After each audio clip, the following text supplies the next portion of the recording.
ပြုံးပြုံးလေးပဲနေလိုက်ပါဟုတ်တာတွေပြောလာရင်လဲ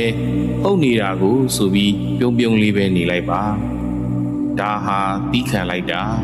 ခန္တီပါရမီဖြည့်လိုက်တာပဲလေပါရမီပြည့်မပြည့်တော့မသိဘူးလောလောဆယ်ကိုယ်စိတ်ကလေးတွေအေးချမ်းသွားမှာအမှန်ပဲလူတွေကတော့မသိမချင်းပြောနေကြအောင်ပါလी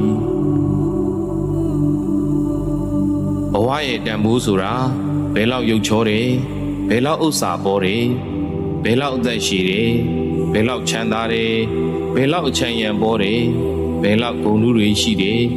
ဘယ်လောက်အာဏာရှိတယ်ဆိုတာတွေရဲ့အပေါ်မှာမူတည်တာမဟုတ်ပါဘူးဘယ်လောက်ကောင်းမွန်စွာနေထိုင်တယ်လဲဘယ်လောက်စိတ်ကောင်းစိတ်သက်ရှိတယ်လဲဘယ်လောက်လောကကိုကောင်းကျိုးပြုတယ်လဲဆိုတာတွေရဲ့အပေါ်မှာပဲမူတည်ပါတယ်ရလာတဲ့ခဏတာဘဝတန်ဖိုးရှိအောင်နေထိုင်သွားဖို့လိုတာပေါ့နော်အရေးဆိုတာအေးချမ်းမှုကိုပေးတယ်သဘာဝသစ်ပင်ရိတ်တောင်သူ့အောက်ကိုဝင်ရောက်ခိုလုံလိုက်တာနဲ့အေးချမ်းမှုကိုပေးတယ်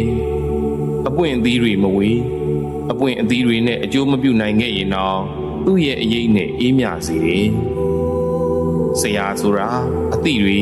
အတတ်ပညာတွေအဆုံးအမတွေနေစရာထိုင်စရာဝတ်စရာစားစရာအဖျားဖျားအပြည့်အဝပေးတဲ့အပြင်